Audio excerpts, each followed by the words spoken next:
Good morning, everyone, and welcome to this first series of webinars that we will organize this year. I see that people are still joining this webinar. These webinars are oriented around topics for which questions have been raised around in nickel and Indonesia. And I would like in particular to welcome the government officials from Indonesia who have taken the time to participate to this discussion, which is very much appreciated. Just for those who are not familiar, simultaneous translation into Bahasa Indonesia is foreseen. Please click on the globe at the bottom of the screen where you can select your language. Aim of this webinar is to inform everyone on the carbon footprint requirements for nickel and cobalt, and these requirements do impact nickel producers and their customers at global level, which I think is why we don't only have participants from Indonesia, but from everywhere around the globe. And a lot of information with respect to calculation methods and data requirements is already available. And the objective is to provide an overview of existing guidance documents and methodologies.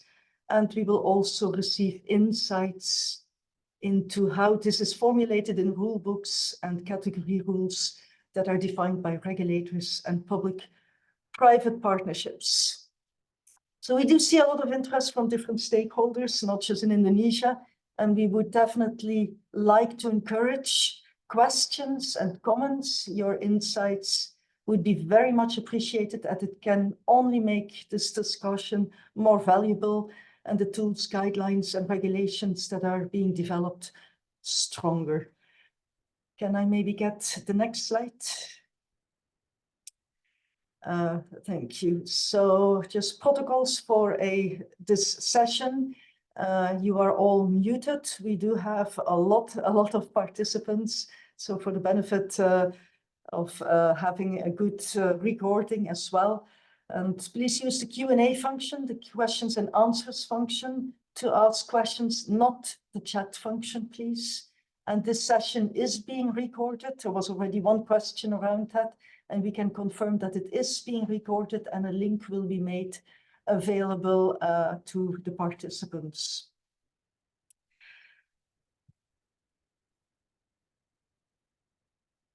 So, as Nickel Institute, I would like to offer an antitrust reminder. It is a virtual webinar, so from an antitrust point of view, that makes it a little bit easier. But as Nickel Institute, we do not present forecast comments or comments on nickel markets, prices, or supply demand. And we are really committed to full compliance with the competition and antitrust laws in all jurisdictions where our members are active. Next slide, please. So a very short introduction into the Nickel Institute. We are the Global Association of Primary Nickel Producers. We do have different departments in the Nickel Institute. We have one science department who are looking at toxicology and environmental toxicology of nickel and nickel compounds and their impact on human health and the environment. We have a public policy and sustainability department where we look at regulation, industrial hygiene, life cycle, and sustainability. A market development department which looks at technology for nickel and developing the market for nickel and nickel applications, and then communications. And we have offices in Asia, Europe, and North America. Our objective is to keep the markets open for nickel. The next slide gives our mission to advocate for the responsible supply and sustainable development of nickel and the nickel industry. And what we definitely see is that there is need for science. There continues to be a need for science. We are faced with complex public policy and regulations in different areas. There are threats and opportunities from a market development point of view, speaking up for nickel in applications. And from a communications point of view, we make invisible nickel visible Nickel, for many people, do not really know where nickel is used, and it's very important to make sure that that is understood. Next. So we do have an international presence. As I've already said, we have different offices in different locations, and we also have representation in other locations such as Singapore and Australia, and we have different functions in those different offices. And of course, while this webinar is really oriented towards mostly our Indonesian friends and stakeholders, it's a huge, well, we see a huge interest from outside of Indonesia. But obviously, there's been lots of questions that have been raised, as many of you know as well, with respect to nickel and Indonesia. And Indonesia is very important. More than 50% of all primary nickel currently comes from Indonesia. So why do we do these topical webinars? And as I said before, this is the first in a series of different webinars that we will be organizing this year. So there are increasing sustainability requirements that are being formulated by the markets, by the regulators, by investors towards the nickel producers at global level. And these requirements can potentially affect market access. They can affect the license to operate, affect access to capital for producers at worldwide level, but also Indonesian nickel producers. And these topical webinars are really aimed to inform on what needs to be done, what are the requirements, how can we comply, and how the Nickel Institute and Cobalt Institute can support the companies. So this is a webinar on carbon footprint requirements for Indonesian nickel and cobalt producers, but obviously it's valid as well for any producers outside of Indonesia. You see here the program in front of you. We will have my colleague Mark, who will be setting the scene, and then we will have presentations from the Global Battery Alliance, the European presentation from the Joint Research Center of the European Commission around the battery regulation.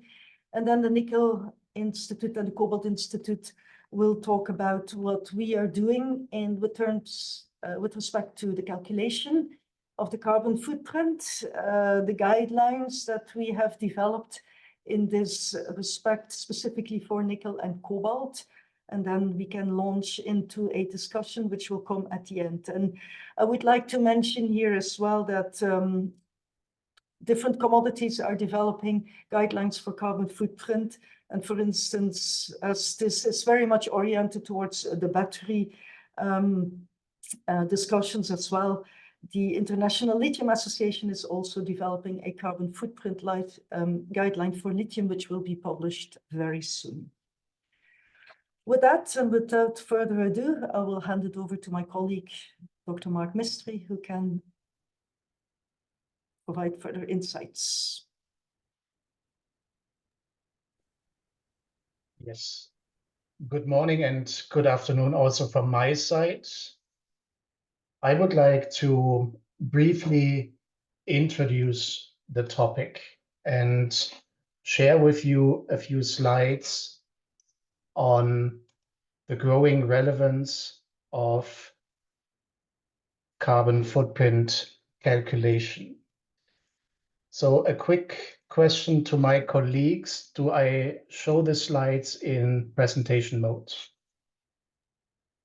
No. Yes. No? You're in presentation mode, yeah, not presenter mode. So I'm presenting in presentation mode. Correct. Very good. Okay, good. I will keep this brief, as I think the relevant presentations are the ones that are following from the GBA, from the European Commission, and from the colleagues from the Cobalt Institute, as well as from our side.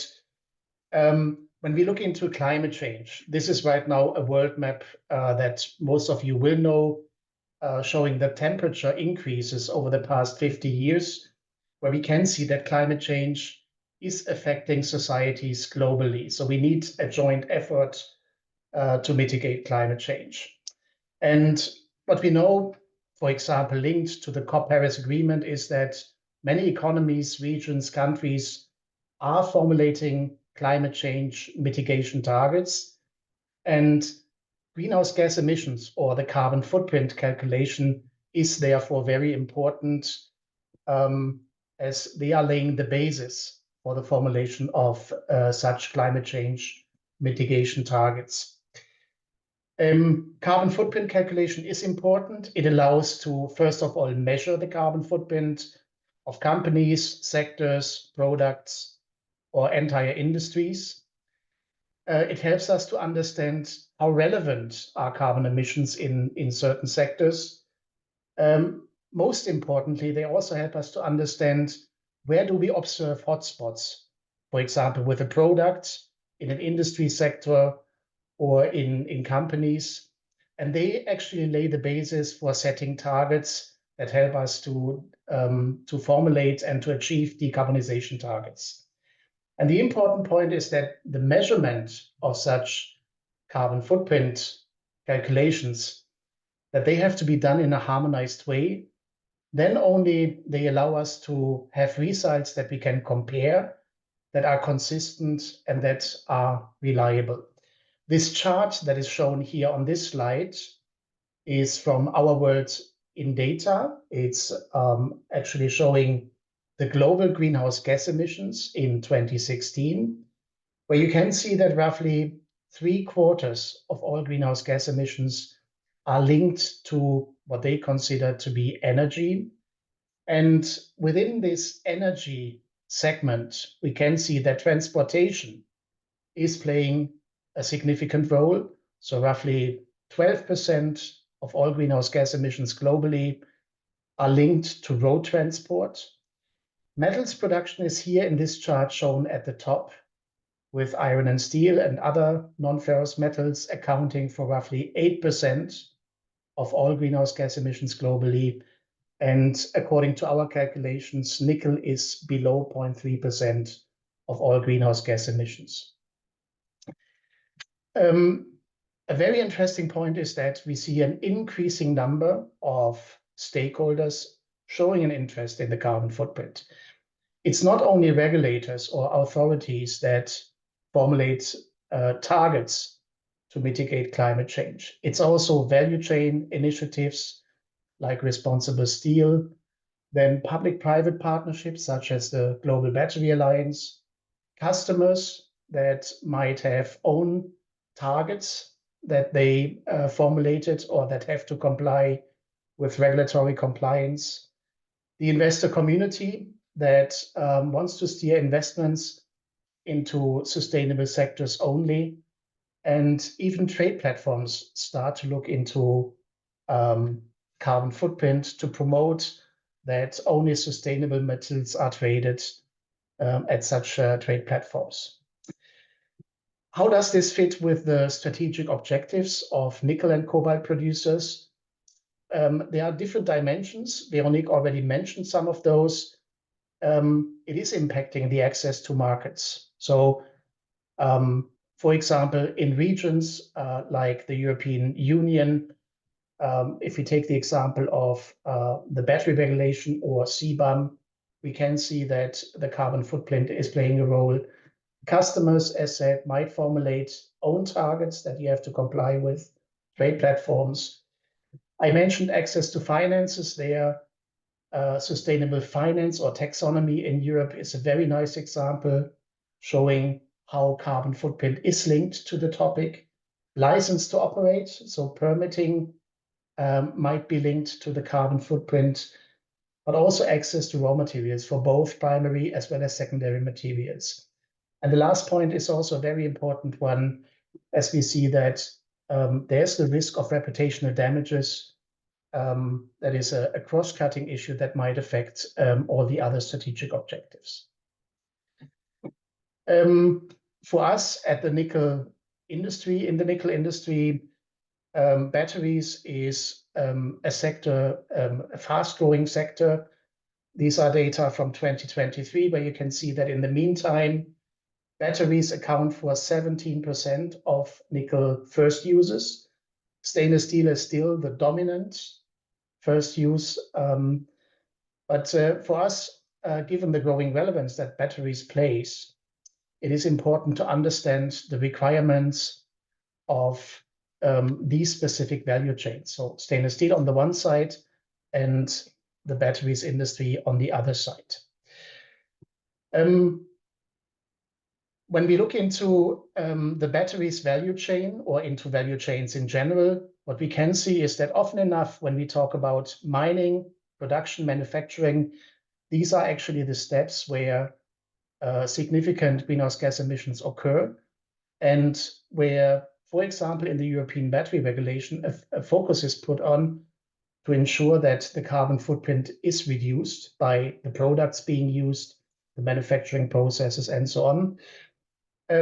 Of importance is, however, that in the use phase, thanks to the use of nickel and cobalt in EV batteries, we actually managed to decrease the carbon footprint. So the carbon footprint benefits are increased through the use of nickel and cobalt, but also at the end of life, where thanks to the very efficient recycling, primary materials can be replaced. So the aim and the objectives of this workshop are shown on this chart with these 6 bullet points. We want to ensure that there's a broad understanding of the relevance of calculating the carbon footprint, that there's also an acknowledgement that the topic is not only relevant for regulators, it's a topic that is in the meantime in the focus of various different stakeholder groups. We want to ensure that there's also an understanding that the carbon footprint calculation has to be done in a consistent way. We also would like to use the opportunity to highlight and to increase the visibility of the different guidance books or rule books that are available to calculate the footprint either of raw materials or of the entire EV battery system. And for us, it is also important that nickel and cobalt producers understand that there's a need to launch work to comply with the upcoming requirements as the timelines are short. And last but not least, we believe that this is also very important as it builds the basis for further improvements over time. So understand, calculate, define targets, reduce. That is actually the path that we feel needs to be done, needs to be gone. Veronique already mentioned the contributions. So we are going to start, I think, with the presentation of, I'm not quite sure, is it the Global Battery Alliance? We have then the contribution from the European Commission, from Susanna, from my colleague Pablo from the Nickel Institute, and from the Cobalt Institute. With that, I would like to finish and hand over to the next presenter. Maybe one thing that I would like to mention up front is we are going to run the presentations. We are going to have at the end a 20-minute session where there is a possibility for us to review the questions that we hope you actually share in the Q&A function. And then we are going to ask the speakers to respond to the questions.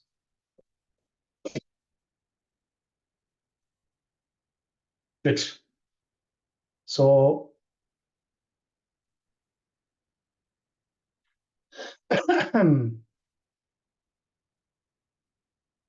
Should I share my screen, Mark? yes, please.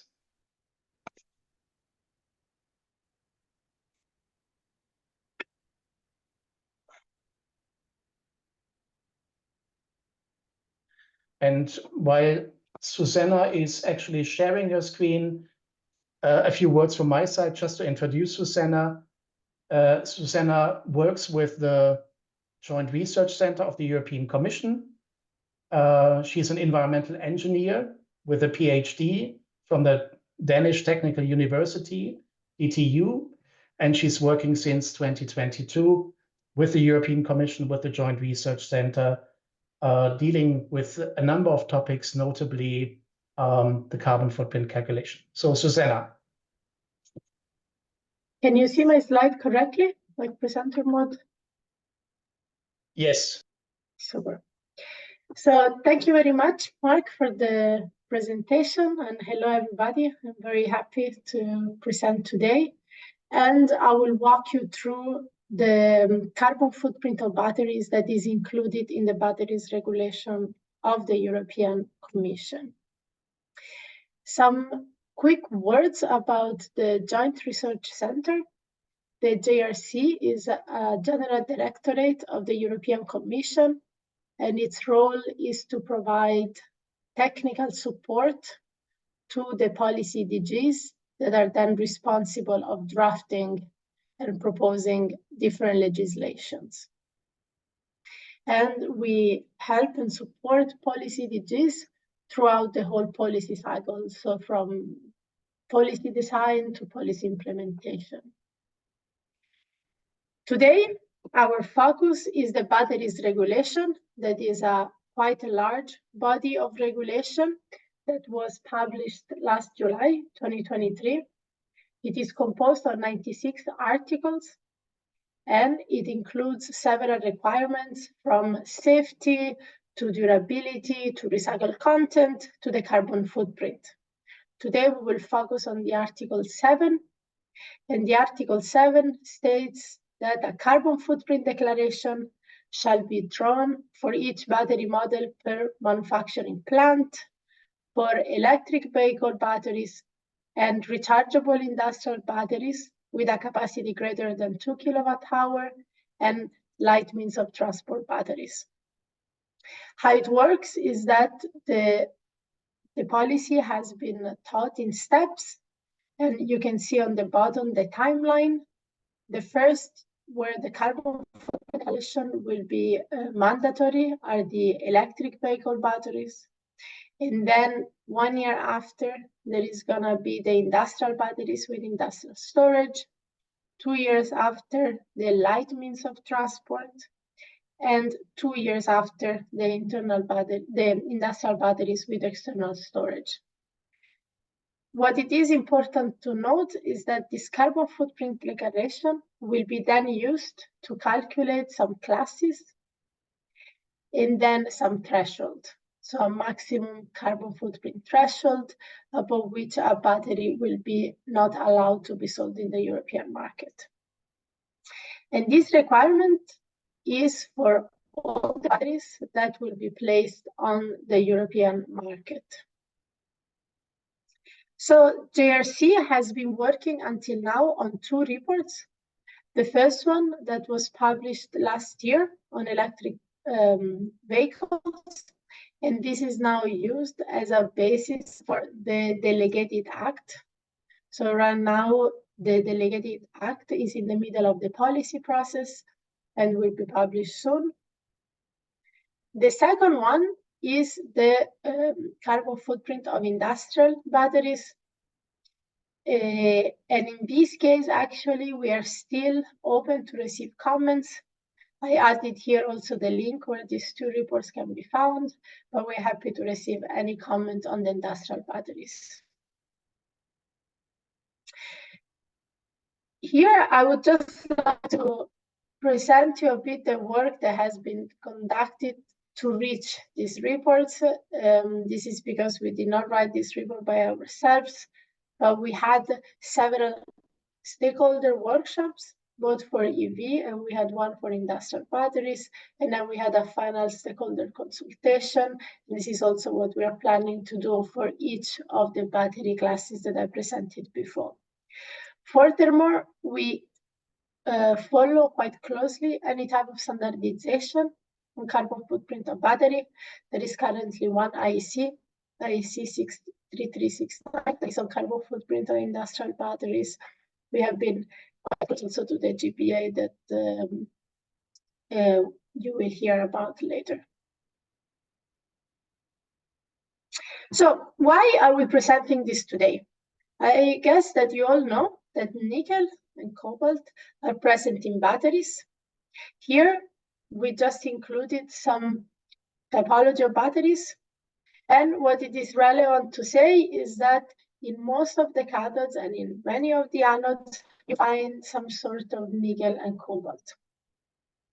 And they're widely used in the cathode and anode active material manufacturing of several of the battery chemistries. And the carbon footprint of batteries has to be declared independently on the cell chemistry or on the specific application. So in any case, companies will have to declare this carbon footprint.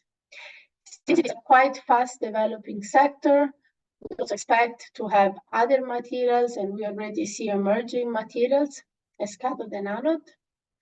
And I guess that you all know, but Indonesia is one of the biggest and emerging largest stakeholder in nickel production.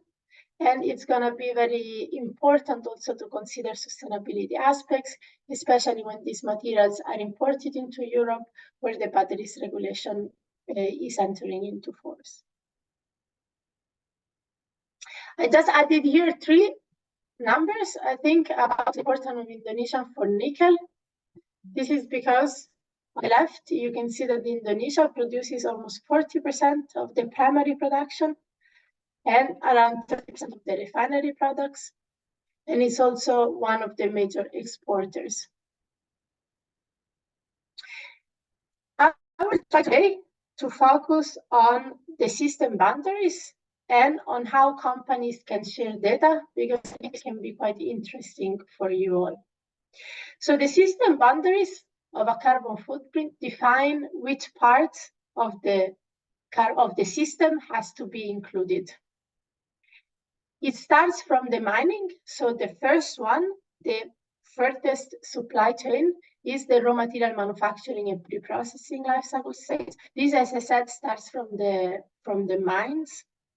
And then it includes the production, for example, of all the precursors, of the binders, of the additives, of the printed wiring boards and electronics, of the pipes, aluminum for the casing, and so on. These are processes that are inputs to the battery manufacturing, but are still quite far from the battery manufacturer. The second life cycle stage is the manufacturing life cycle stage that is indicated yellow here. It starts with the cathode and anode active material production. It includes cathode production, anode production, electrolyte, and all the assembling, to a cell, to a module, and to the battery. So the manufacturing life cycle stage ends when the battery is placed in the market. This is the heart of a battery. And for this reason, the batteries regulation defines that all the data in yellow shall be mandatory company specific. So they shall refer to a specific battery model in a specific battery manufacturing plant. Then the battery is transported from the manufacturing to the final assembly of the battery, for example, in a vehicle. And this is called the distribution.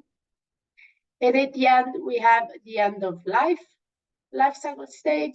This is where the battery becomes battery waste battery, and it's sent to dismantling, battery cell recycling, and material recycling to obtain secondary material that can then go back to the production of the battery.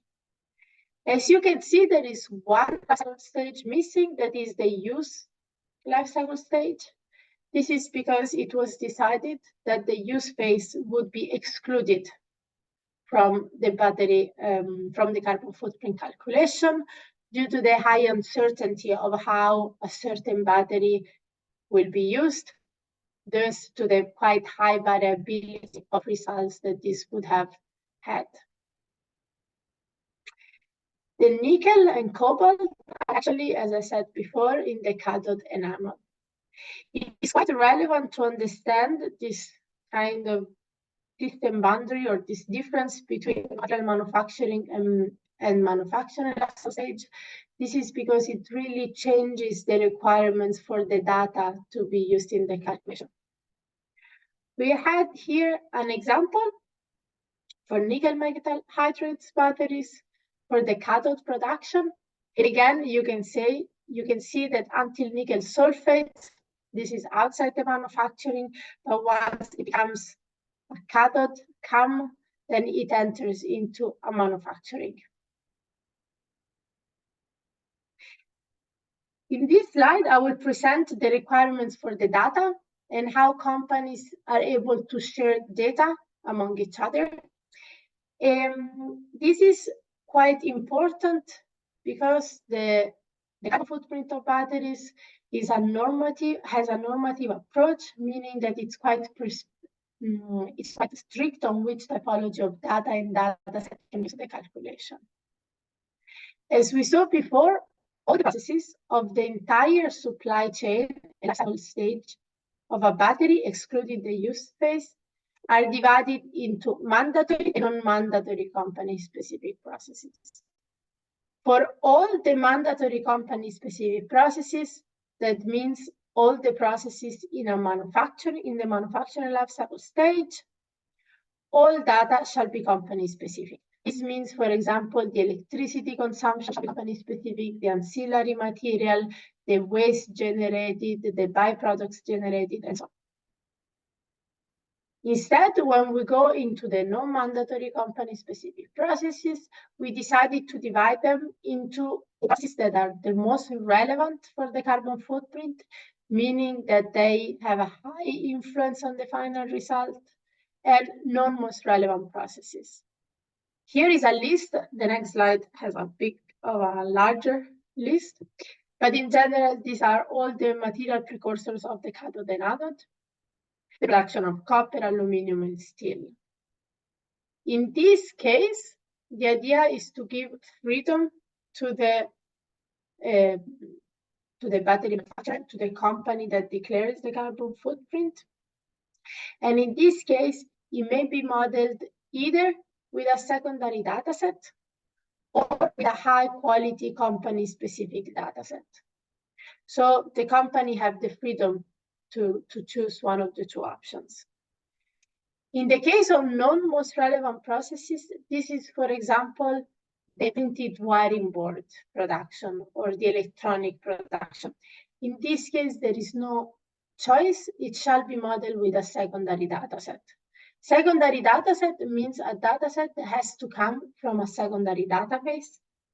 And in our text, there is also a hierarchy of how you shall choose such data set. So here again is the list of the most relevant processes. And as I said before, this includes the production of cathode active material precursors. And here we have nickel, the production of active material precursors. And here we can have synthetic graphite, natural graphite, hard carbon, silicon, for example. It includes the production of the electrolyte salt and of all its precursors, the production of copper, for example, in the cables, and of aluminum and steel in the housing.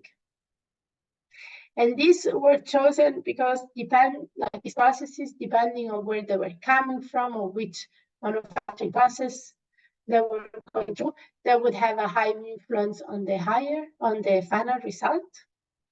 However, on the other end, these are processes that are quite far away from the manufacturer. And for this reason, they were not included into the mandatory company specific. This is because it would be several steps between, for example, cathode active material and a finally battery manufacturer.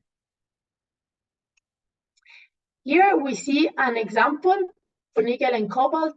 So, for example, the production of nickel sulfate, of cobalt sulfate, and of cobaltose hydroxide would still be a most relevant process. While, for example, the nickel to be used for the foam electrosubstrate is not. But in this case, the activity, the quantity of this metallic nickel will still have to be company specific. So the data set, no, but the activity data consumption, yes. My last slide is to have a bit of a summary of how companies can communicate data. And this is quite important also to keep confidentiality.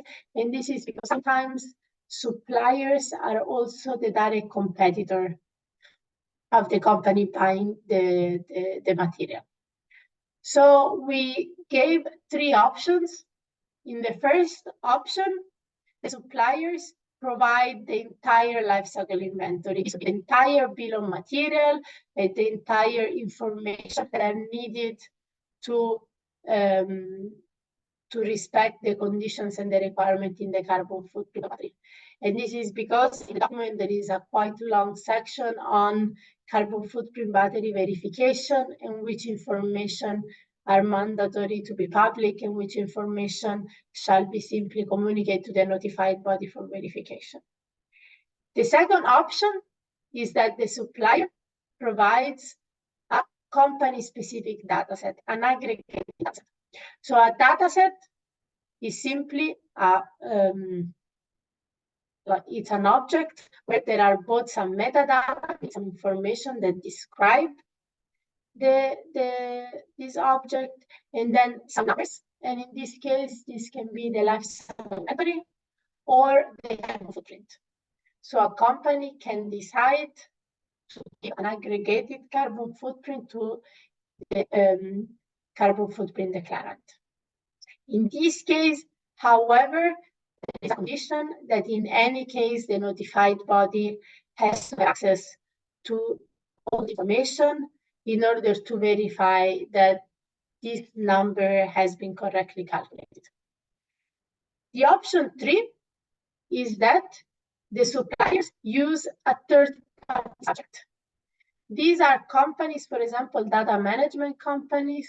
We see it more and more in the market.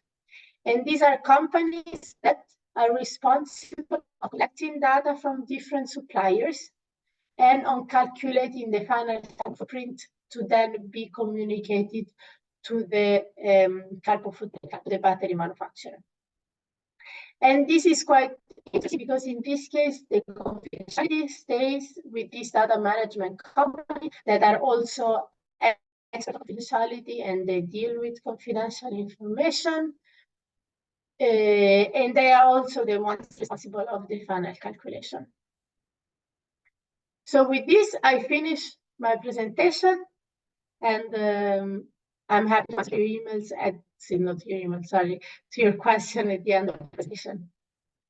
Thank you very much. Yeah, Susanna, many thanks for these very detailed insights into the work that you are currently conducting and concluding on the carbon footprint calculation for the EU battery regulation. There are already plenty of questions that show up in the Q&A function. And what we will do is we will sort these questions, and after the last presentation, there will be 20 minutes, as I already said, where we are going to raise the most relevant ones. Now I would like to hand over to Johannes Drielsma, who is today speaking on behalf of the Global Battery Alliance. I think most of us are familiar with Johannes.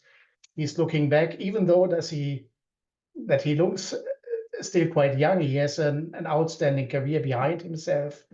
He worked for 10 years as an environmental engineer with mining companies, with the automotive industry, was for 20 years actually providing expert advice to government organizations, associations, alliances, and partnerships.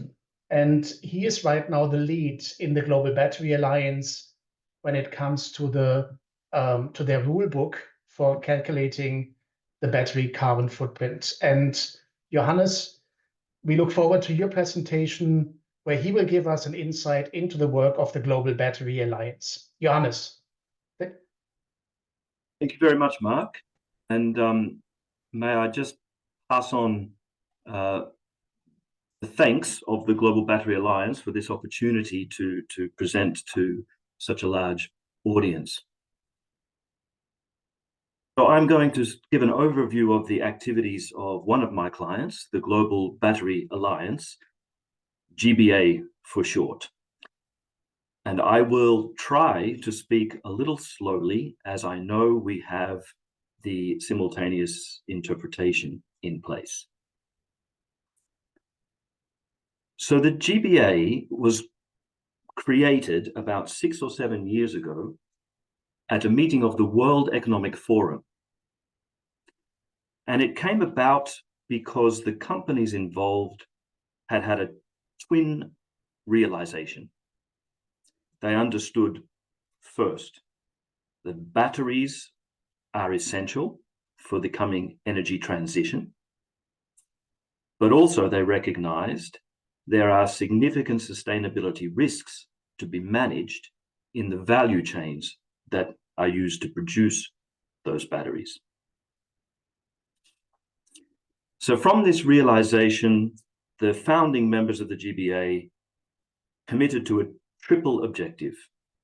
First, to take advantage of this emerging battery market to establish a circular value chain, to establish a low carbon economy, but also to safeguard human rights and economic development consistent with the UN Sustainable Development Goals.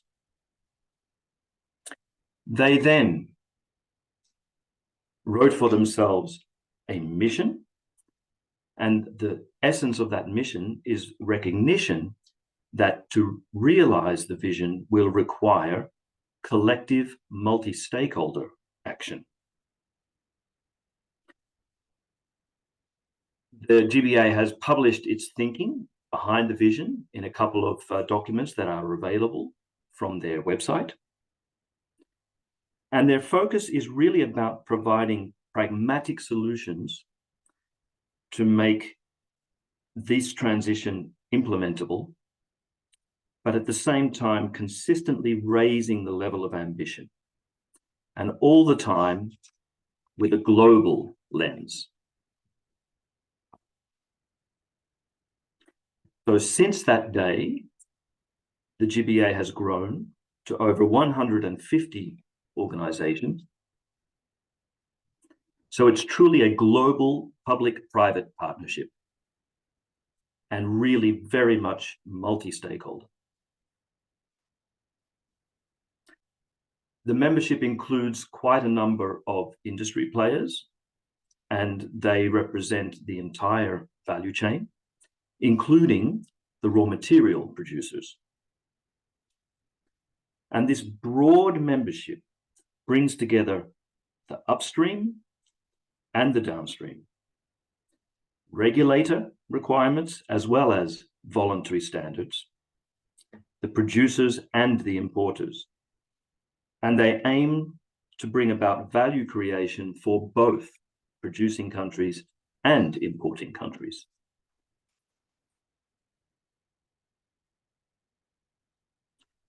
To guide its work, all the members of the GBA commit to 10 guiding principles, and you see them on the screen here today. These have been very helpful in allowing the GBA to progress towards its vision in a context of uncertain and evolving requirements. The development of the EU batteries regulation has been very much in parallel with the work of the GBA. This has enabled the group to aim for a level playing field, to enable fair competition on things other than just price. So the idea is there should be fair competition on a sustainability basis. So specifically relevant for today are the guiding principles 4 to 7, which relate to decreasing greenhouse gas emissions,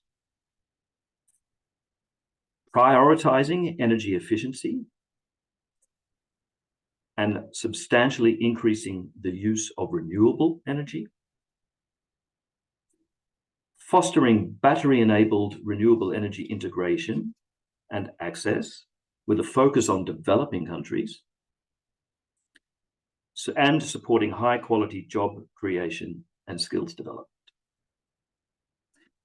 So I think the main reason that we talk about carbon footprint is that, of course, in order to decrease greenhouse gas emissions, we need to be able to measure them and to measure them consistently.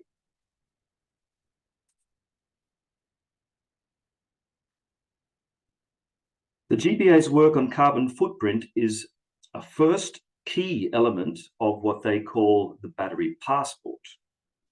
But even the battery passport is a part of a broader GBA agenda.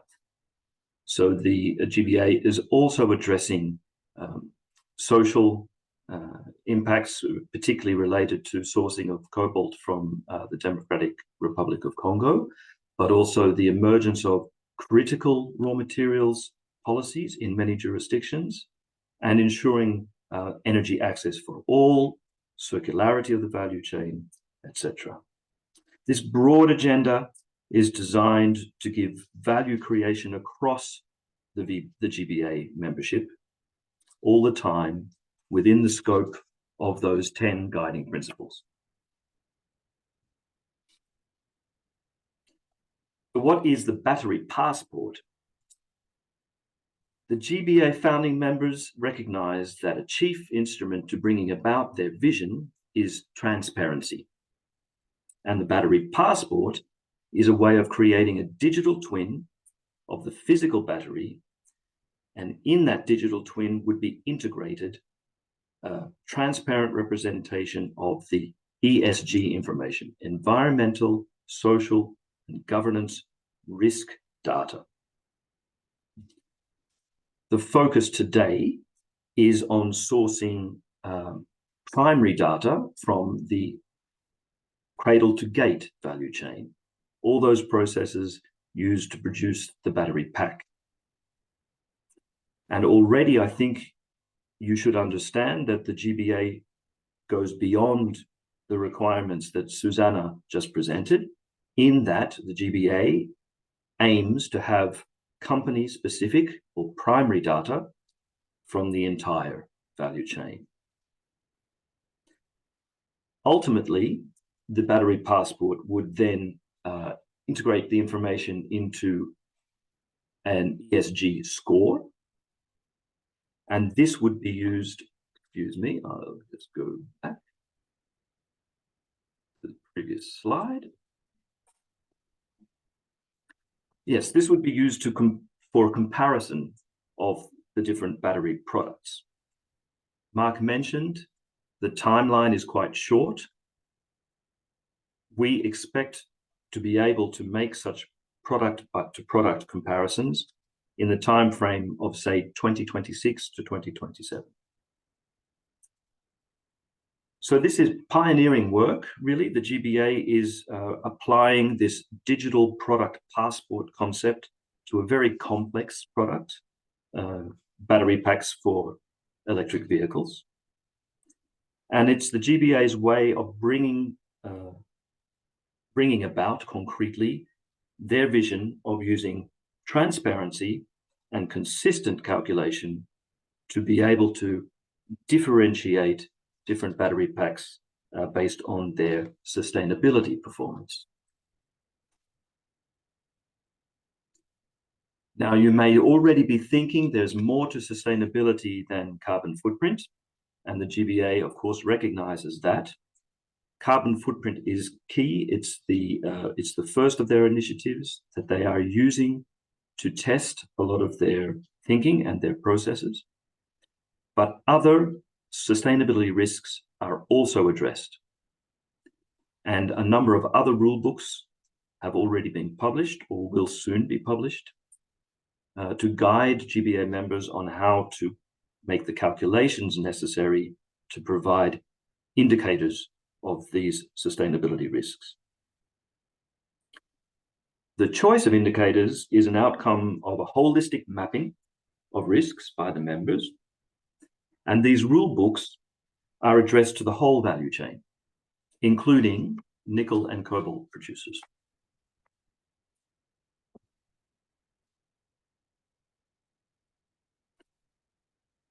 So the GBA, once again, is very much a multi-stakeholder group, and its focus is on co-creation of these requirements. And whilst good progress has been made, much progress is required still, and now is a key time for people involved in the battery value chain to get involved.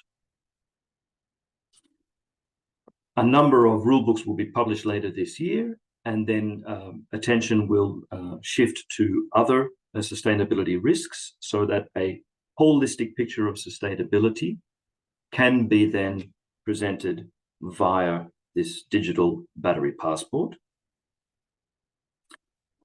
And companies will need to meet these expectations if they want to supply nickel or cobalt to value chains with at least one GBA member present. So, key message from today's presentation, please do go to the GBA website, download their greenhouse gas rulebook, and give it a good read. And hopefully you can learn more then about how to comply both with the EU battery regulation, but also with similar regulations that are being forming up in other jurisdictions around the world.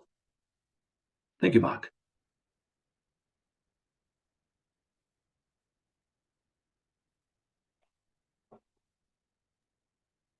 Thank you, Johannes, for these insights that you provided on the Global Battery Alliance.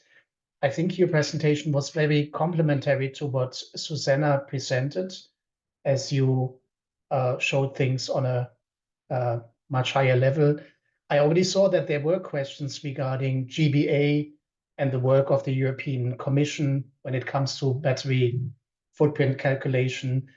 Given that the work of the GBA and the European Commission are very much aligned, I felt that your presentation was excellent as it didn't duplicate what Susanna already presented in her slides.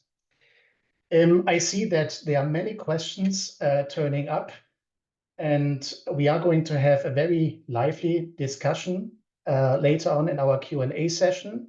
So please continue to forward questions. I will try to group them in order to ensure that we can answer as many as possible. One remark from my side, those questions that we cannot respond to in this webinar are going to be answered either bilaterally, so we are going to reach out to those raising the questions, or we are going to answer them also in the report that we are planning to publish after the webinar.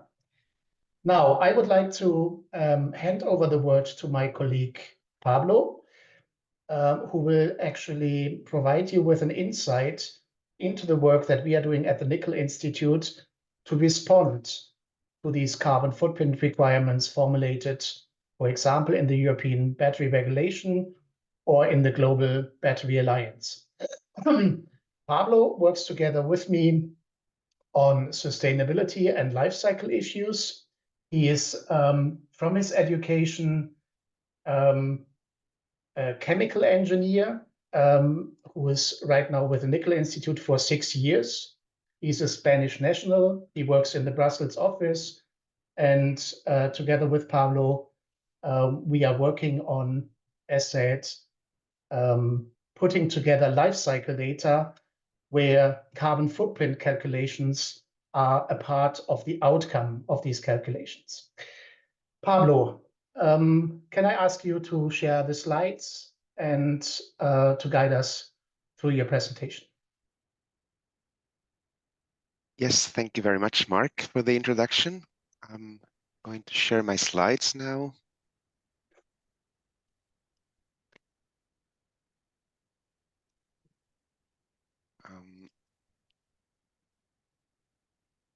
Can you confirm that you can see the slides in presentation mode?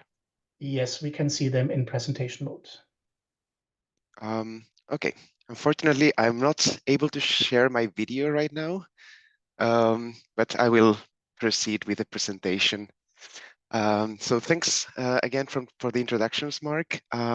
We heard so far about some of the regulatory and global supply chain initiatives that are requiring carbon footprint data for nickel products.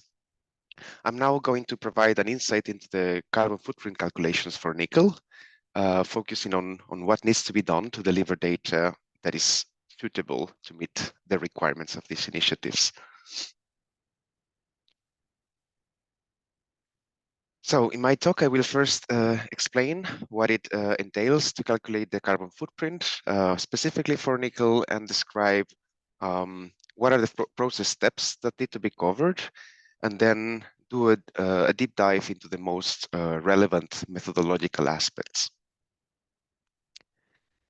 So to start, carbon footprint, as you may all know, is an environmental indicator, which is representing the amount of greenhouse gases that are emitted directly or indirectly as a result of a specific activity. These are expressed as CO2 equivalents. So it covers additional greenhouse gases apart from carbon dioxide. So it also includes all relevant greenhouse gases, such as methane, sulfur dioxide, nitrogen oxides, or the so-called fluorinated gases.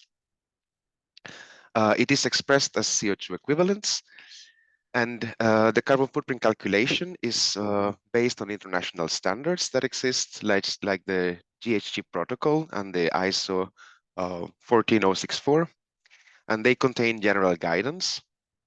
However, there is also a standardized approach that is specific for nickel. It is based on the standards, and it ensures consistency in the application of the general guidance that is described in the standards. The use of the harmonized methodology ensures, of course, that the data are coherent and that are based on the same calculations, methods, parameters, and requirements from regulation and value chains. So to calculate the carbon footprint of a product such as nickel, all of the greenhouse gas emissions of all the production stages from raw material extraction to the final product must be compiled. This is called a cradle-to-gate assessment, and the following steps need to be included for nickel production. So we would start with mining, both open pits and underground mining. Then the next step would be the ore preparation or the beneficiation, whether it is for lateritic or sulfidic ores. Then the primary extraction, either via hydrometallurgical or pyrometallurgical processes, and the metal refining stage. When it comes to system boundaries, so the system boundaries of a product's life cycle assessment are defining what is in and what is out of the evaluation. In this case, because we are applying a cradle-to-gate assessment, we are going to consider from the mining stage until 1 kilogram of nickel product. But there is a need to also determine the coverage of byproducts, how they're going to be covered, whether they're going to be covered, also what to do with wastewater treatment or other associated processes. And for this purpose, a set of cutoff criteria are defined to decide what is in and what is out. This cutoff criteria stipulates that processes which contribute less than 1% to the total greenhouse gas emissions can be excluded, provided that all excluded processes do not exceed 3% of the total greenhouse gas emissions. Now, the processes that you see in this table here, so the table is listing the processes that are included or excluded from the boundaries, and these are based on experience that we have on the collection and update of life cycle data for refined nickel metal production. So our experience has told us that the processes that appear here excluded are below the above mentioned cutoff criteria. So when it comes to data collection, so as you may know, life cycle data describes process inputs and outputs.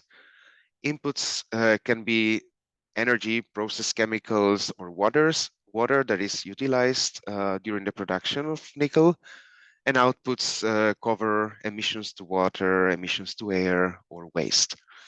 These are collected for each of the process steps in the production of nickel in order to build what is called a life cycle inventory. The life cycle inventory data is what is going to build the basis for the life cycle impact assessment. And so looking a bit further into the methodology and into the greenhouse gas emissions characterization, I wanted to briefly describe that when it comes to emissions, this can be classified into 3 different scopes according to the Greenhouse Gas Protocol. We have on one side the direct emissions, the scope 1. These are emissions from sources that are owned or controlled by the business, such as, for instance, boilers or vehicles that are used at the site or furnaces. There is another category, which is the scope 2 emissions. This covers the indirect emissions associated with the energy. So these are related to purchase of energy as electricity, steam, or compressed air, which are acquired and consumed by the business. And the scope 3 emissions finally would cover other indirect emissions that are the result of the business activity, but that occur in sources that are not owned or controlled by the business. Some examples could be, for instance, the extraction and production of the raw materials that the business purchases, or the use of products that are sold to third parties, or the waste management activities happening outside of the business. As we are doing a cradle-to-gate nickel LCA, here only the upstream scope 3 emissions would be included in the assessment. So they would be limited to the input materials, such as the fuel, the auxiliaries, sulfur, reductants, or explosives, lubricants that are used in the process. But also upstream water production or wastewater treatment, as well as the transport that is taking place within or in between the production sites. Looking into the calculations, so in order to calculate the potential climate change impact of each of the greenhouse gases that are emitted or removed, we need to multiply the mass of the greenhouse gas by the 100-year global warming potential that is given by the International Panel on Climate Change for that specific gas. This is a value that is expressed in kilograms of CO2 equivalents per kilograms of emission.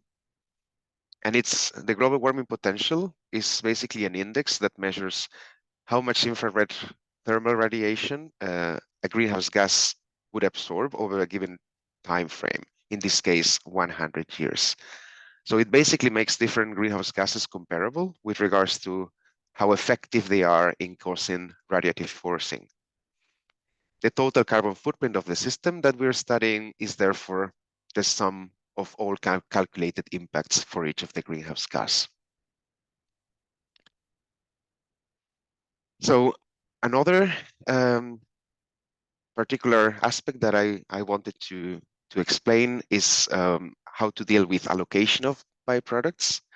So allocation is in general defined in the ISO standard as partitioning the inputs or the output flows of a process to the product system that is under study. So in many processes, such as during the nickel production, more than one product is going to be produced.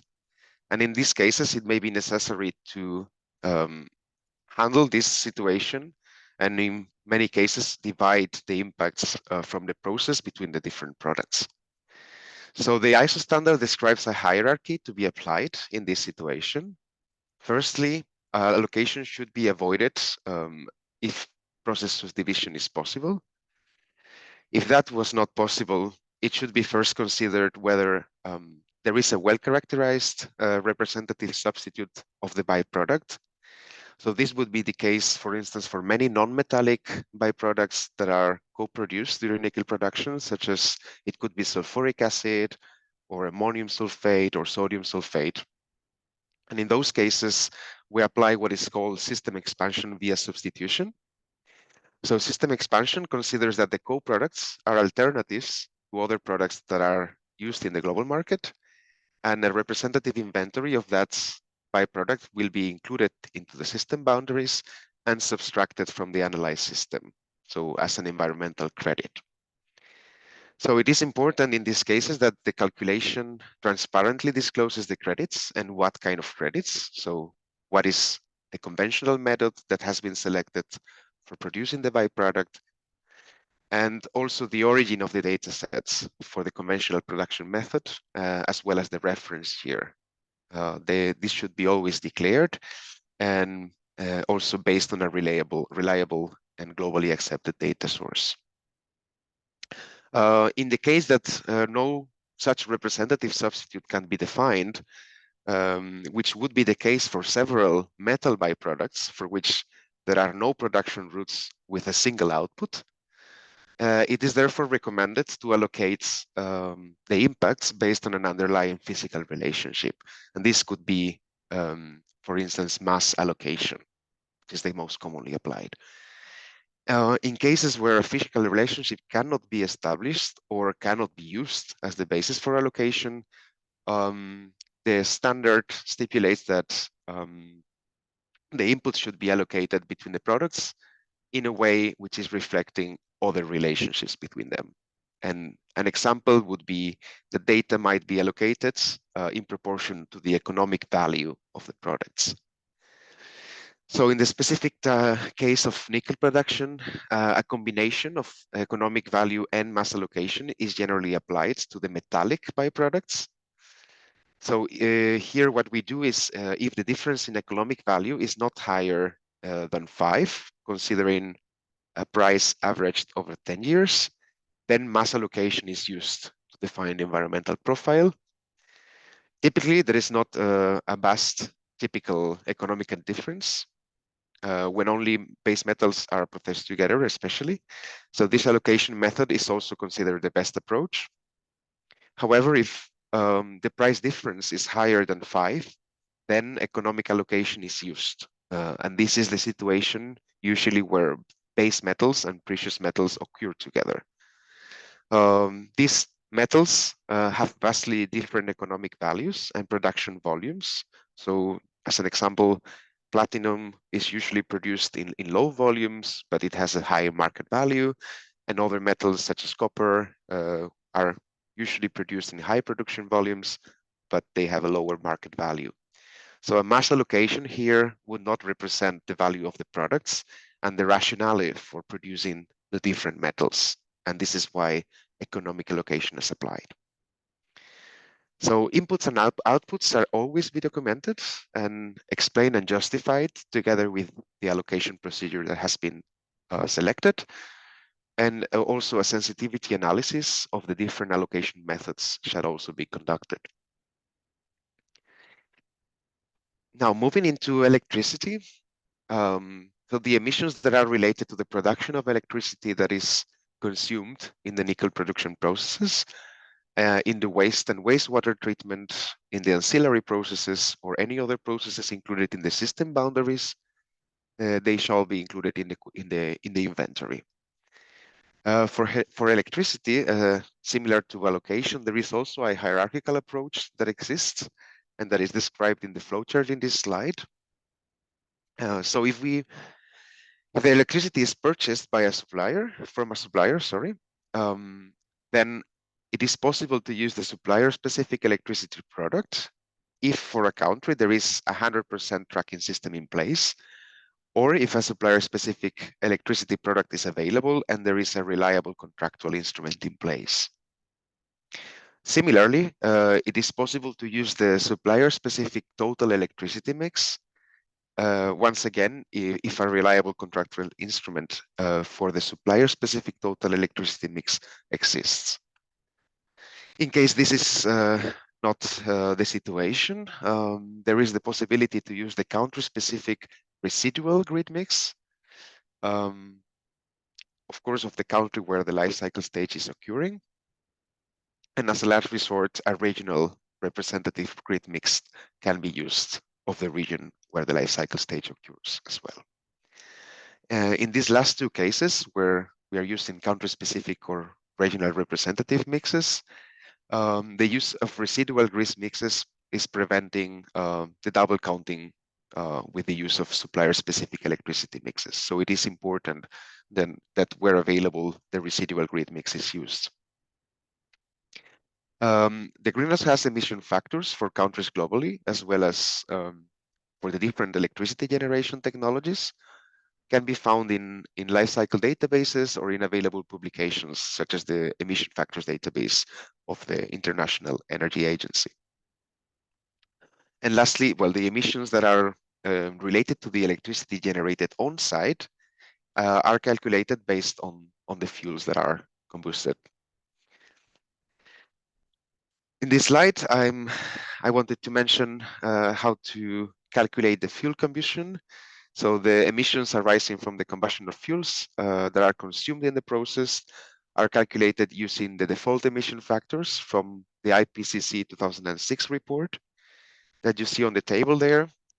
If any factors from other sources are used, such as the case in some situations of national inventories, for instance, then this should always be mentioned in the final summary report. So we also know that for several auxiliary materials that are used in nickel production, the nickel producer might not obtain primary data from their supplier. And this could be the case for lubricants, explosives, or reduction agents used in the process. In these cases, secondary data that can be commonly found in databases may be used. So it can be any public or commercial database that is reliable, and there is an overview of such databases available on the GHG protocol website. So when it comes to interpretation and communication of the results, transparency is of critical importance here. So the reports shall first of all inform on the cradle-to-gate emissions of 1 kilogram of nickel product, and always indicate the reference year for which the data were collected. The greenhouse gas emission calculations always need to be presented with an overview on the methods that have been used, the modeling parameters, the distribution of emissions from scopes 1, 2, and 3, as well as sensitivity analysis. The greenhouse gas accounting and reporting of a product inventory, as well as its communication to third parties, shall always follow the principles of relevance, accuracy, completeness, consistency, and transparency. In the case that the calculations were done by a third party, it also shall be declared in the report. And very important as well would be to conduct an independent third-party review and accompany the reported data by a certificate confirming that these calculations have been done according to the agreed guidelines. So just to finalize, I wanted to mention that the results that you see here on the slide are an extract from our life cycle assessment of nickel at the Nickel Institute. And this is based on data that is collected from our member companies and that is also critically reviewed by an independent third party. It includes information on carbon footprint and also on primary energy demand divided per process steps. And it also has the GHG emissions classified by scope, as well as information on the different energy sources. We do this work for our members, and we update this information on a regular basis. And if you want to look at more information in this regard, please visit our website, nickelinstitute.org, where you can find the life cycle data and also information on the calculation guidance that I've just described in my presentation. And with this, I would like to thank you all for your attention. Please reach out should you have any questions on the methodology, or if you cannot find any of the documents, the guidance, or our life cycle data publications, we will be more than happy to share with you and to clarify any doubts that you may have. Thank you so much. Yeah, thank you, Pablo, for this insight into the work that we are doing at the Nickel Institute. I think you can see that these requirements that are formulated, for example, in the European Battery Regulation, as well as in the Global Battery Alliance, require from the nickel industry to get active. And we are active, our member companies are active. We are currently about to conclude an update of our life cycle data, and that allows our member companies to respond to the requirements that we see coming up on the one side through the GBA, on the other side through the European Union. Now I would like to hand over to our colleague Tom from the Cobalt Institute. Tom manages the sustainability activities at the Cobalt Institute. He has a master's in mechanical engineering from Newcastle University and a master's in global energy and climate policy from the Center for Industrial Studies and Diplomacy at SOAS University of London. And Tom, in his presentation, is right now going to show how the results of such a data collection look like and how they can be used by companies not only to comply with the requirements in the EU battery regulation or the GBA, but also how they can be used for other purposes. Tom, I can see that the slides are not in a presentation mode. We can see the notes, so you might want to change the display settings. Yeah, now we can see them in a presentation mode. Please go ahead. Wonderful. Thank you very much, Mark. And thank you. Good morning, good afternoon to everyone on the call.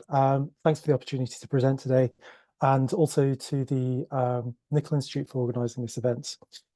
So I'm going to be talking about life cycle assessment of our the Cobalt Institute's life cycle assessment and what the results sort of actually look like. Hopefully, we'll see this is not just about compliance, but also about added value for the value chain. I'm also going to try and take Johannes's lead and speak a little bit more slowly than I usually do. So before I begin, briefly a bit on the Cobalt Institute. So we're the global not-for-profit member-led industry association representing the whole cobalt value chain. So we act as a knowledge center, and we have expertise in chemicals management and regulation. We have a government affairs department that does advocacy and works with policymakers. And we also focus on responsible sourcing and sustainability, the latter of which I'm part of. So for me, the key thing about working at the Cobalt Institute is that we promote the safe, sustainable, and responsible production and use of cobalt in all its forms. So we are a member-led association, and we currently have 55 members, some 53 of which are listed here. We've had some recent notable additions, including battery manufacturer Northvolt and the DRC state-controlled mining company Gécamines. Our membership represents the whole cobalt value chain, so upstream miners, refiners, recyclers, downstream users, traders, and other associations such as USGS and British Geological Survey. And notably, some of our members are already engaged in Indonesia. So, the rise of Indonesian cobalt. Why are we talking about cobalt today in the context of Indonesia? So I've put up some data that we shared in our 2022 cobalt market reports. So this is available on the Cobalt Institute website and is also published in Mandarin as well as English. We publish the market report yearly and have quarterly updates as well. And the release of the market report coincides with our yearly Cobalt Congress, or conference. This year, this is taking place in New York on the 13th and 14th of May. And notably, Deputy Minister Seto of the Coordinating Ministry of Maritime and Investment Affairs, Indonesia, is going to be one of our keynote speakers in New York, something we're looking forward to. So this data, it's a little bit older now, but it really is illustrative of the rise of Indonesian cobalt. As we all know, in 2022, Indonesia became the second largest cobalt producer at 5% of global production, at around 9,500 tons But Benchmark, our data provider, estimates that production is set to increase tenfold by 2030, making Indonesia an even more important source of cobalt. I think this is illustrated nicely by the number of nickel cobalt projects that Benchmark are tracking at the moment, and certainly by this time last year, they were tracking some 42 nickel cobalt projects, either in construction or planning. Of course, this growth is predominantly through mixed nickel cobalt hydroxide precipitate, MHP, and is predominantly through the high pressure acid leaching, the HPAL route.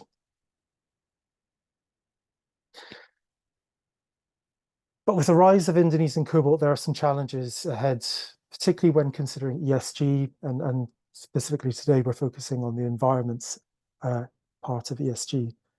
And our market reports, in it, we highlighted some of the challenges that are present risks for cobalt, and how it's actually perceived by end users such as OEMs, the car manufacturers.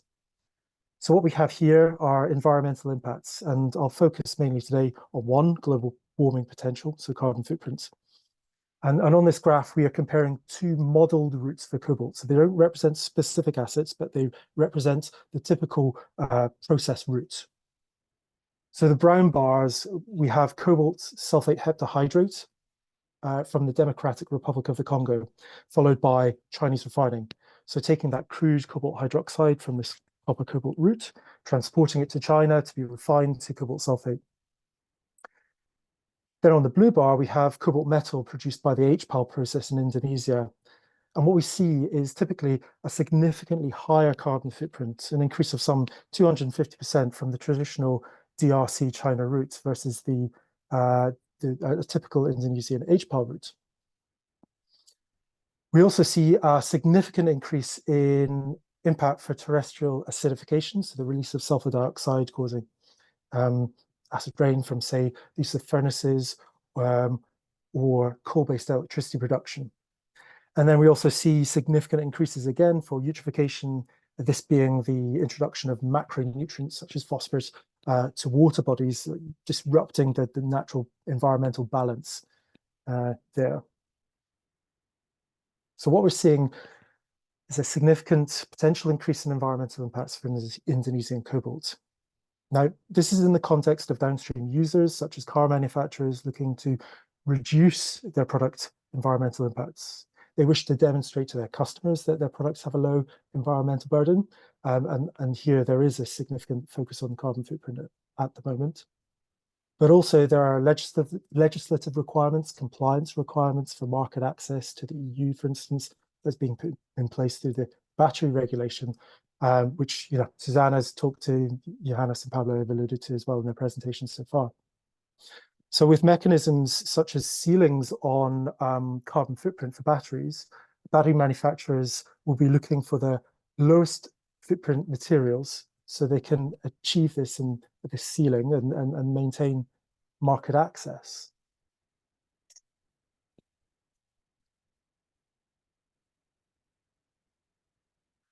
So on to the Cobalt Institute's life cycle assessments.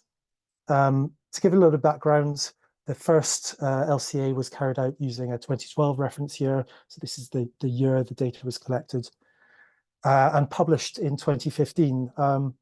The LCA data collection, especially when you have multiple sources, multiple stakeholders, can be quite time consuming. So hence a bit of delay to the publishing. So this LCA only looked at cobalt metal, but with the increased demands for cobalt for battery applications, we updated the life cycle assessment using a 2019 reference year. This was published in late 2022. With this update, there was an increased number of products covered beyond metal, including battery materials, but also increasing representativeness by global production and by geography as well.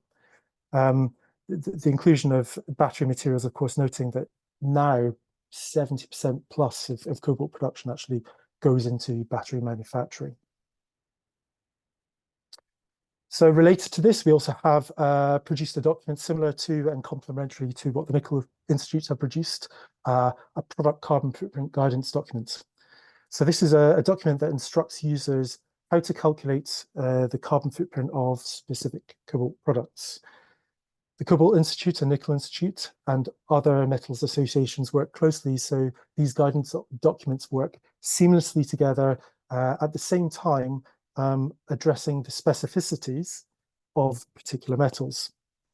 So our guidance, as within the Nickel Institute's guidance, has been adopted by LME, the London Metal Exchange, for their LME passports. And just to note that both the most recent life cycle assessment and the product carbon footprint guidance documents are both available on the Cobalt Institute website. So the Cobalt LCA has the following scope with 4 products: so cobalt metal, crude cobalt hydroxide. So this is the unrefined intermediate products, predominantly an output from mining in the DRC. Tricobalt tetroxide. So this is a precursor for lithium cobalt oxide batteries commonly that are in your portable devices. And cobalt sulfate heptahydrate, which is a precursor predominantly used in the production of electric vehicle batteries. The boundaries of our life cycle assessment are very much, as Pablo explained in his previous presentation, and we looked at impact categories of global warming potential, so carbon footprints, eutrophication, acidification, production of ozone, primary energy demand, so the total energy used for each product, and also water consumption.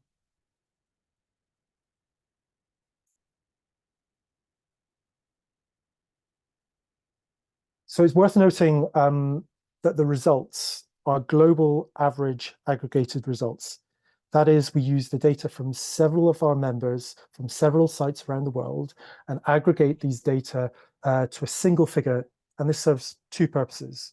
Firstly, by averaging the data, it means that commercially sensitive data are not able to be interpolated from the results. And secondly, it provides our members and other stakeholders with a benchmark of industry from which they can gauge their performance for their individual sites. So our participating members get an individual life cycle assessment for the site that they have presented. And those data go into creating this average, which we do publish. We publish the report, we make this available, and we also publish on databases, the underlying data, so life cycle assessment professionals can use these in their models. On representativeness, so the cobalt metal in our LCA represented about 55% of global production. This is very representative. Less so for the 2 battery precursors, and predominantly this is because we didn't have any Chinese refiners included in the life cycle assessments. That's one area of improvement we're seeking to make going forward. So in total, about 12 companies and 29 sites participated. So this really does represent best quality secondary data available for cobalt. So finally, down to brass tacks, we look at the actual results, and this is where we start to move from looking at what life cycle assessment means so much as compliance, but also as adding value for producers and the real sort of power of these data. But at a high level, I'll start just by looking at global warming potential briefly, and just to summarize, these figures are for 1 kilogram of product. So 1 kilogram of cobalt metal, we sort of calculated as having a carbon footprint of 28.2 kilograms. 1 kilogram of crude cobalt hydroxide, which contains about 31% cobalt contained, is about 6.4 kilograms carbon footprint. 1 kilogram of tricobalt tetroxide containing about 73% cobalt, a footprint of 24 kilograms, and finally 1 kilogram of cobalt sulfate heptahydrate with approximately 21% cobalt content as a 4 kilogram carbon footprint. So just to reiterate, these figures, these numbers are average for industry and provide that benchmark from which our members can judge their performance against the average of their peers. But really, when these data are broken down a little further, we start to see the real value that you get from life cycle assessment and how this can help decision making on improving efficiencies on site and, of course, reducing environmental impacts. So we have quite a busy slide here. There's a lot of data. I understand the slides can be shared later, but these data are also published on our website, so you can refer to these if this slide isn't so clear for you now. What we've done is taken the aggregated figure and broken it down two ways.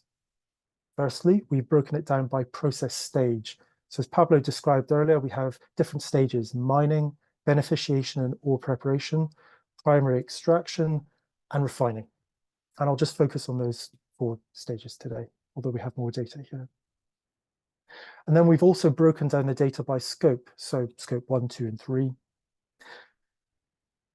We got some very interesting results, and here we're looking at cobalt metal. We start to see where the main impacts are. And here, if we look at the pie chart at the top left, it appears to be primary extraction with a bit over 50% of the carbon footprint. And then when we look at the bar chart on the right-hand side, and we look at the primary extraction bar, we see that on-site electricity and direct emissions, so the orange and light blue bars respectively, make up the largest part of the carbon footprint of the impact. These are scope 1 emissions, and indeed, if you look at the bottom left pie chart, we see scope 1 emissions make almost 2/3 of the carbon for cobalt metal. The second biggest impact at about 1/4, if we look at the top left pie chart again, in orange, is refining at about 1/4. And again, if we look at the bar charts and at the refining bar, we see, again, direct emissions in blue are a significant part of this, but notably also auxiliaries in the brown bar. So when we say auxiliaries, what we mean are chemicals, reductants, acids, and so on, which can often have a high carbon footprint. These, of course, are generally scope 3 emissions, so emissions produced by suppliers. So already with this data, we can see it's quite a powerful tool to help us identify where the hotspots are, where the biggest impacts are, and therefore, if we're seeking to reduce our carbon footprints, where should we be focusing on first to make the biggest reductions? So when we think back to HPAL being the predominant route for Indonesian cobalt, the use of coal for thermal energy and as a reductant, and for on-site electricity production are all impacts where alternatives could be used. So for instance, instead of coal as the reductant, sustainable biomass or green hydrogen could be used. And electricity production can, of course, be greened using responsibly implemented renewable energy. And then with chemicals, we can look to suppliers and ask for their data and their impacts. We can seek suppliers with lower impacts or work with existing suppliers, and even look at processes on site that are less reliant on carbon-intensive chemicals to reduce the overall impact of the product. Now, of course, to reiterate, these hotspots are average hotspots, so average across all industry and value chain. For a specific process, you might have specific areas of impact that are larger, and I've cited the example of HPAL, where there are specific known impacts of carbon footprint. But nonetheless, these data are powerful, and the Cobalt Institute are using this as a starting point to produce some decarbonisation pathways. And we're just about to start this pathways project, looking to release some data by the end of 2024, illustrating credible pathways to decarbonise cobalt value chains. I'm just looking at a final example here, and we have cobalt sulfate heptahydrate. Here, the carbon footprint is low, and the hotspots for this product are very different from cobalt metal, reflecting that a different set of producers have been involved in generating these data. Auxiliaries are very much the main impact. This during primary extraction and refining stages, and we see this through the corresponding predominance of almost 3/4 of the impact being scope 3 here, with the brown bars on the right representing auxiliaries, which will tend towards being scope 3. So I hope this brief overview has illustrated the value of life cycle assessments. You know, it can support compliance, but beyond that, it's also a powerful tool to improve industrial processes, reduce impacts, and to produce more desirable products for downstream users, such as the car manufacturers.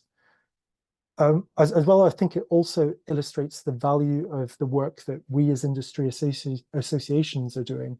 We're creating these global averages and providing these benchmarks for performance that companies can use, and secondary data that can be used for the PEF, for the GBA as well. So I've provided my contact details here, and of course, there's the Cobalt Institute website, and just a reminder, of course, of our conference as well, where we'll be focusing on some of the issues that we've been talking about today. So thank you very much for your time, and I'm pleased to reach out to me if you have any questions at all. Thank you. Many thanks, Tom. First of all, congratulations to all speakers. We managed to stay in time. We even are running 3 minutes early. So that is very positive, as we have plenty of questions that were already posed in the Q&A session. And I was trying to group them. And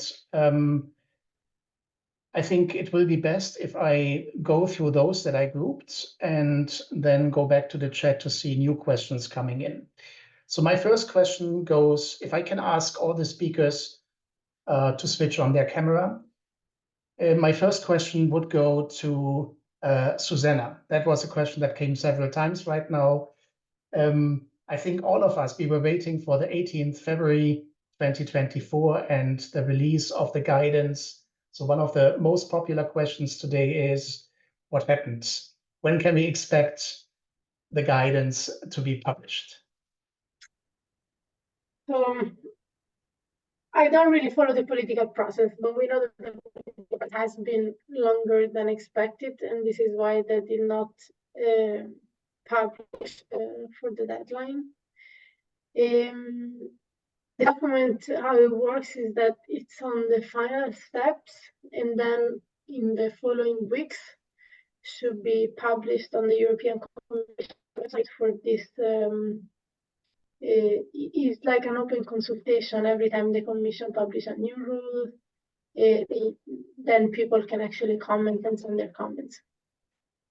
And then after this, there will be a final publication, but between each step, there is still a bit of time, and this means that the companies have more time to declare their carbon footprint, of course, if the Commission was late publishing the delegated act. Many thanks, Susanna. I think that is the answer that people were looking for, that if there's a delay in the publication of the guidance, will that mean that the deadlines to comply with the requirements, that they also will be pushed back? Another question that I would like to raise, and that question goes to both Johannes as well as Susanna, is there were many questions raised around data auditing. So how to ensure that the data provided by stakeholders in the batteries value chain, that these data are correct and that they were put together according to the protocols, the guidance that you publish. And maybe we can start first with Johannes and then have Susanna's views. Okay, thank you, Mark. Yes, it's a very important question. So far in the greenhouse gas rulebook of the GBA, it's clearly stated that the data used shall be validated by a third party. We don't give details in the rulebook about exactly how the GBA would like to see that done yet. And that's just because we would like to prepare this advice to cover all of those ESG risks that I've mentioned would be part of the battery passport. So rather than do the work of specifying those expectations each and every time we write a rule book, we will do it once for the whole battery passport. So what does that mean practically in the meantime? I think it means that users of the GBA rulebook would be free to use any of the currently available third-party verification schemes. And I think Susanna will explain exactly what would be required in the EU, for example. So, as I said, the final text is still not published, so there might be some small changes between our JRC report and the final delegated act. However, in the JRC report, there is a section on verification, and what happens is that the responsibility will lie on the notified body. There are some rules when company-specific datasets are created and have to be compliant with the batteries, and then they have to respect specific requirements. But even when they are compliant, they will still have to be sent, like all the confidentiality will still have to be sent to the notified body for verification. So in this moment is the notified body that will have the verification. Yeah, thank you very much to both Susanna and Johannes. Now I have a question where I'm looking to, I think, Tom and Pablo, but I think Johannes and Susanna, you might also want to come in. The question relates to the land use and deforestation taking place before a mine is actually starting its operations, whether the carbon footprint of the deforestation is also taken into consideration, as well as the burning of biomass. And I know, Johannes, I know that that is something that was under discussion in the GBA. So maybe I can start with Johannes, and then Pablo, Tom, Susanna, if you want to come in, please feel free. Right, okay, so yes, indeed. I think this question relates to what LCA practitioners commonly refer to as biogenic sources and sinks of carbon. And the result of the work done within the GBA was a feeling that harmonized global rules for accounting for these biogenic emissions and removals is still underway. So there was a feeling that there's no one agreed way to calculate these things yet. So what the GHG rulebook says is to please collect the data. Please collect the relevant data. And then once we see a better convergence of the rules around how to incorporate these flows into the carbon footprint, the rulebook would presumably be updated to explain then how to get that done. And yeah, well, I won't speak on behalf of other organizations. That's the GBA approach. Thanks. Thank you very much. Tom, do you have any views that you want to share, or Susanna? I certainly where biomass is used in process, that's an input, so that's accounted for in life cycle assessment that we've done. I'm not sure that land use is accounted for in our life cycle assessment specifically, but do recognise that that is an impact as well, and obviously reflecting on Johannes's comments about a harmonised approach for that. Many thanks, Tom. Susanna? Yeah, so this is a bit of a maybe tricky question. So what happens currently is that the biogenic CO2 emissions and the CO2 uptakes, like the CO2 that plants absorb when they grow, they're considered neutral in the environmental footprint, and this is the same in the carbon footprint of batteries. However, like when biomass is actually grown, land use change have to be taken into account. Then there are different ways, and the EF has a specific way how to calculate it that is common to other standards. That was an interesting question, actually. Mines are responsible of deforestation. Right now, this is not really captured by the land use change that are mostly for forest products and agricultural products. And this is because the statistics that are out there are most for forests. However, so this is a bit aside of the batteries, but in the environmental footprint, we are reopening this discussion, and we are now conducting a work on analyzing different ways of accounting for biogenic CO2 emissions and for land use change, also due to anthropogenic activities. And it's a bit of different group of stakeholders, of course, because it's most products that are more affected by this decision. But we forecast that some changes might happen in the environmental footprint in the next version, meaning 2025 probably. But this will have no impact on the current version of the footprint of batteries, but then it will maybe enter in the next, in 5 years. Yeah, thank you very much. One question to Tom and to Pablo is about byproducts and allocation. And I think, Pablo, maybe we can start with you. You already gave an insight into the way how we allocate. And Tom, maybe you also want to comment on that.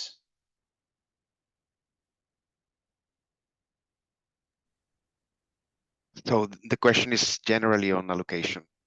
Exactly. How do we deal with allocation between different byproducts? Maybe you can give the example of a metallic byproduct as well as non-metallic byproducts. Yes. So I briefly explained allocation in one of the slides during my talk, that the first stage is always try to avoid allocation whenever possible. So in some situations where different products are coming out of the process, you will have a possibility to do a process subdivision. So you're avoiding having to allocate the impacts. Another possibility is when you have a co-product or a byproduct for which there exists a well-characterized substitute inventory in the market. If you have a representative product that you can use to do system expansion and substitution of your byproduct, then you would be able to include a representative inventory of that byproduct into your boundaries and subtract that from your impacts. In the case that allocation cannot be avoided, so this would be the case for many of the metallic byproducts that you co-produce with nickel, such as, for instance, copper or cobalt or platinum group metals that do not have a single output production process. So they are always co-produced with other metals, and therefore it is difficult or nearly impossible to find a representative data set that you can include. In these situations, allocation cannot be avoided. What we do is to try to follow the hierarchy that is described in the ISO standard and use mass allocation whenever possible. And the situations where mass allocation doesn't reflect the reality is when the price differences are very high between the different metals that are co-produced. Here, what we use is a factor of 5 when the difference in economic value is higher than 5 between those co-produced metals, then we would use economic value for the allocation. Thank you, Pablo. I think Tom. Yeah, just briefly, I mean, cobalt is generally a byproduct of copper or nickel production. So allocation is always going to be an issue that needs to be met. And as Pablo says, mass allocation is predominantly used. Perhaps a reflection on economic allocation as well. You use a 10-year average, but if you have commodity prices that are fluctuating quite significantly, even using a 10-year average, this can skew results significantly. Look at the variation in cobalt price over the past 3 or 4 years, big changes. And I think the challenge with using economic allocation for base metals is like that is that you can end up obscuring with the fluctuation in price any incremental improvements in performance as far as carbon footprint. So I think there's some real value and justification in using mass allocation. Yeah, thank you. There's a question, a generic one, which is highly interesting. What are the incentives for industries to care for carbon footprint? How have governments in different countries built in incentives and disincentives? Any comments, any viewpoints that you would like to share?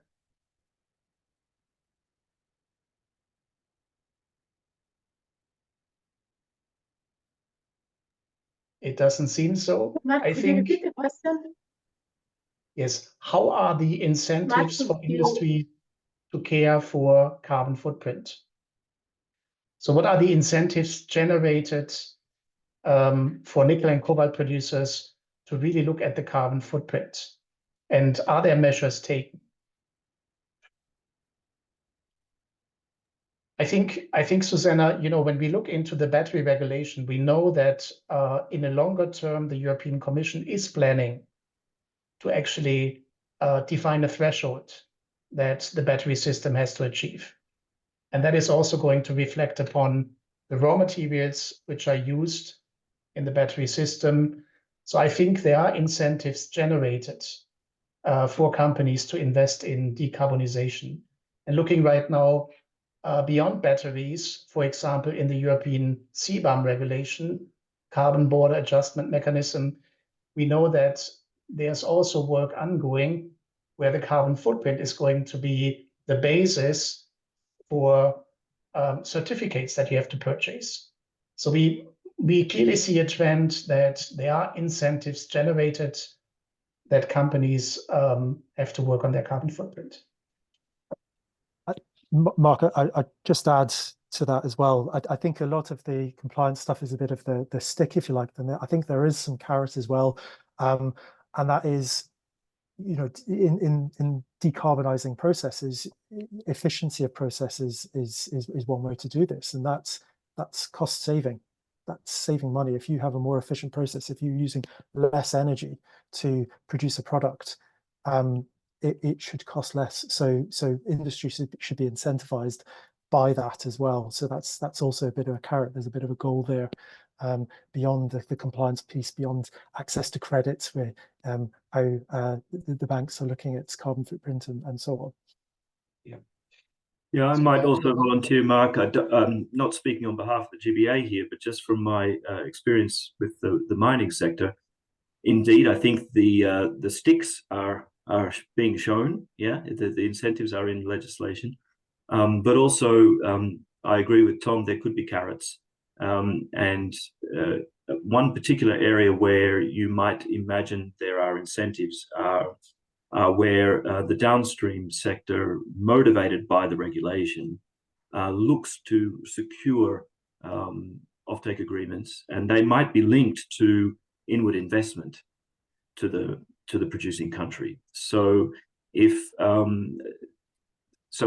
producer is committed to improving its carbon footprint, that might bring further inward investment from business partners. Yeah, thank you, Johannes. I'm going to raise a last question, and then I think we have to conclude the Q&A session. And that's actually a question that came up several times, which relates to SMEs. And how can we ensure, we have seen in the presentations right now how complex it is to calculate the carbon footprint of an EV battery system, how complex it is for a mining industry. So how can we ensure that small and medium-sized enterprises actually can implement and can provide the data as requested? Is there any support provided, for example, by the Global Battery Alliance, by the European Union, or by the industry associations? So maybe one phrase from each of you. Johannes, do you want to start? Sure. So I can say that it's a regular focus for the GBA. They sort of iteratively come back to this question: how do we ensure that what we are doing continues to be accessible for SMEs? I think it's a challenge. If you look at the rule book, perhaps it's 80 pages or so. It can look very daunting. And I guess the GBA hopes to enable a learning by doing kind of approach. But I think a key piece is the advice given about when and how to use secondary data sets where perhaps SMEs are just not as able to access primary data. And I mean, I personally do think that there's a lot that could and should be done by different players, perhaps by some of the regulators or institutions supporting the regulators, to make more of that appropriate data available to SMEs. And who knows, perhaps as the GBA builds out its vision and starts to collect more and more data from its members, it may also be in a position to provide some secondary data sets for SMEs. That was a long phrase. Thank you, Johannes. Susanna, do you have any views that you want to share? Yeah, maybe a couple of points. The first one is that what we noticed is that SMEs often are still part of industry associations, and they go together and then with the voice of an industry associations, they are able to, first of all, to bring also their concerns, but also that then the industry association support the fulfillment of these requirements, like the carbon footprint, that it is true, it is quite common compared to other calculations.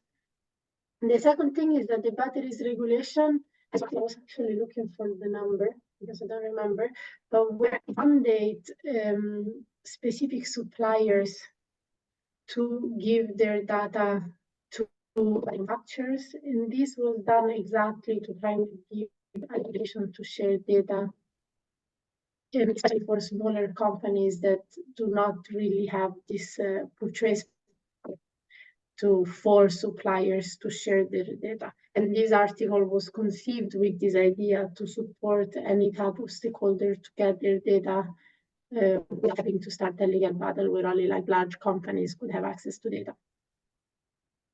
Thank you, Susanna. Tom and Pablo, I have to cut here the discussion as we are running really late. But I think, Susanna, you made a valid point, which is the role that industry associations such as the Cobalt Institute and the Nickel Institute can and have to play. So Tom published a guidance on how to calculate the carbon footprint for cobalt. Pablo and I, we published guidance on the nickel side. And as Nickel Institute, we are there to support members in actually complying with the requirements. With this, I would like to conclude the Q&A session. We had more than 70 questions which were posed. We plan to respond to these questions either bilaterally or in terms of an appendix to the summary report that will be written. Veronique, back to you. Well, I'll make this very short. I have 0 minutes left. I would like to thank, first of all, everyone for hanging on for such a long time. I think this was a very good discussion that we had. I would also like to thank the presenters very much for the very, very nice presentations and for, as Margot already said, sticking to the timing. And then also the interpreters, because I think it cannot be so easy to translate all this technical knowledge in, and I'm sure that they did a very good job. As I said before, this is the first in a series of webinars, and the next one will be on responsible sourcing standards. And then we have 2 others in the planning on nickel, environmental and human health science and impact.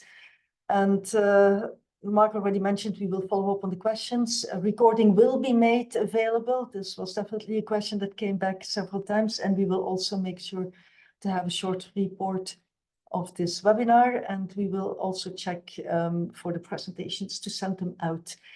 Many thanks again. I enjoyed it very much, and I'm looking forward to welcoming all of you at our next webinar. Have a nice day.